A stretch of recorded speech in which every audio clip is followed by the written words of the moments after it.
万达在这里所有投资的产业的所有的利润都不带走，这个税收反正上交在当地。说要整利润，那费劲巴拉再养猪搞利润，还不如我干脆拉倒，什么也不搞，我每年固定给你5亿，然后你自己去分得。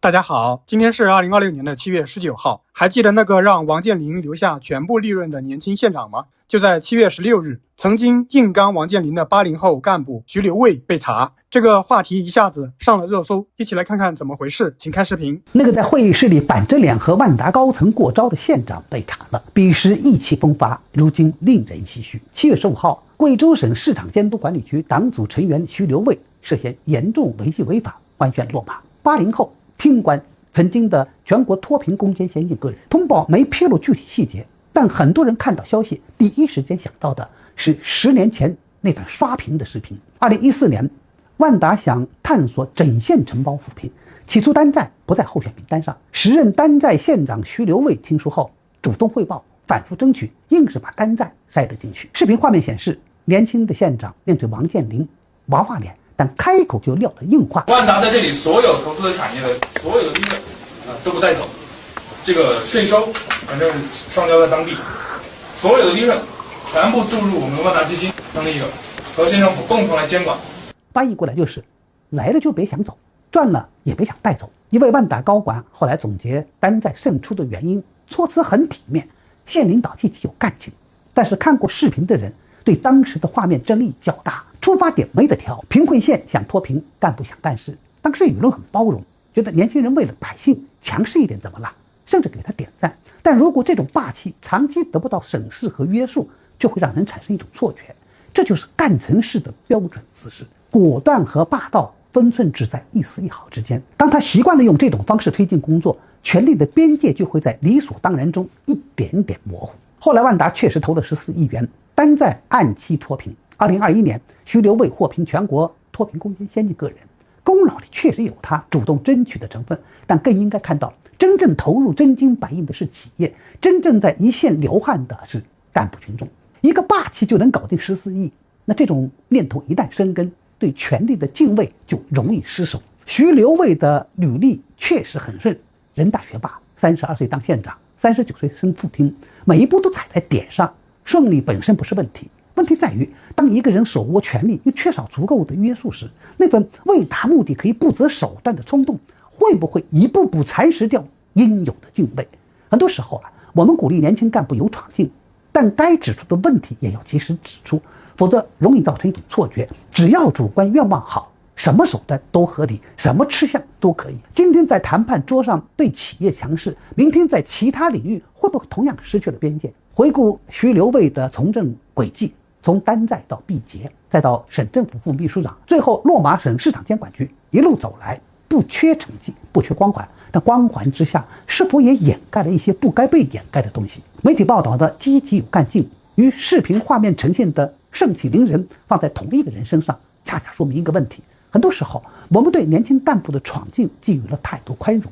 而对边界的提醒远远不够。事实上，这些年落马的年轻干部并不少见，他们身上往往有一些共同特征：起步早，提拔快，成绩亮眼，但权力观、地位观、利益观并没有同步跟上。组织给了平台，群众给了期待，但自己却把平台当成了能力，把职位当成了资本，最终在权力面前迷失了方向。这不仅是徐留卫一个人的教训，也是所有年轻干部共同的警钟。当然，作风强势与违纪违法之间不能简单划等号。一个人被查，原因往往是复杂的，涉及经济问题、利益输送等多重因素，具体细节应以官方通报为准。但有一点可以确定，无论过去做出过什么成绩，一旦触碰底线，一切都归零。脱贫攻坚是伟大事业，参与其中的干部理应以廉洁自律守住这份荣光，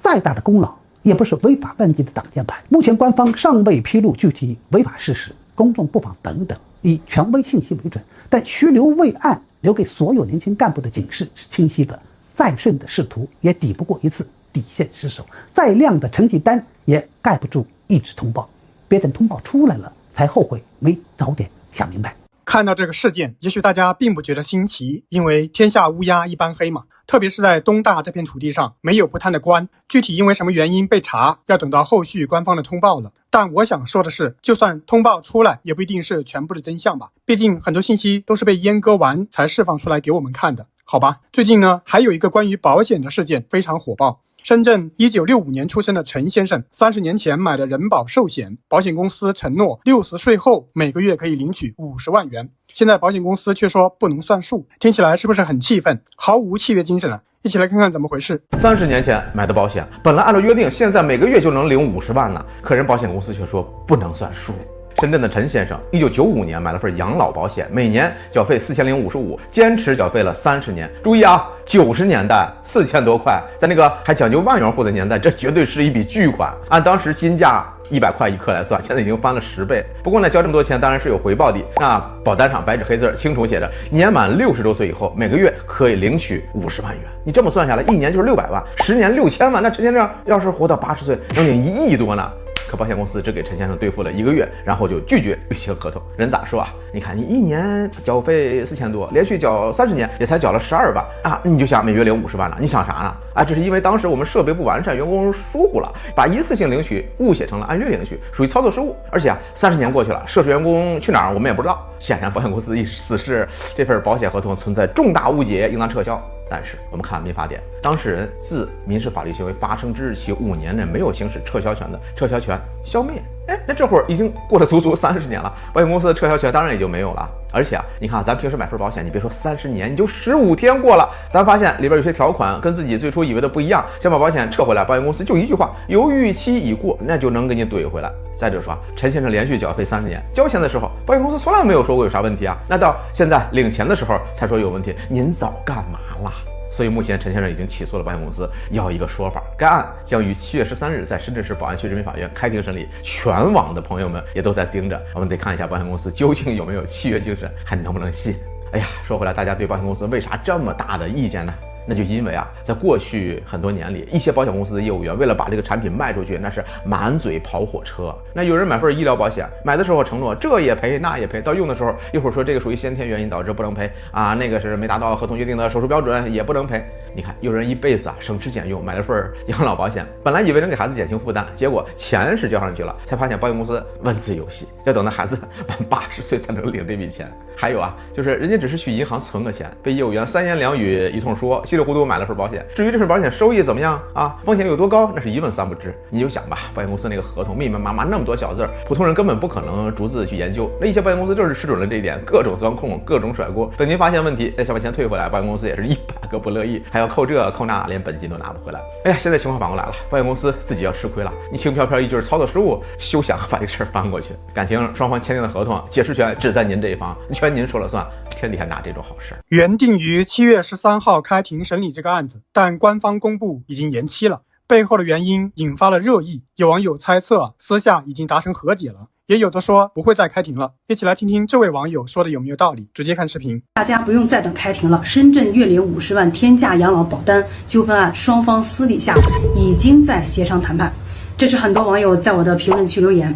官方宣布万众期待的庭审昨天直接延期，法院对外说法是一方申请延期举证，但业内都清楚，延期开庭最大的作用就是给双方留出足额时间进行庭外和解。整个案件我就不再复述，上一条视频有讲过，不了解的呢，大家可以去搜索一下。这里有个全网争论的核心关键点，是不是只有陈先生这一张保单写了按月领取呢？在这里和大家证实一下，没错，只有他这张保单写的是按月领取。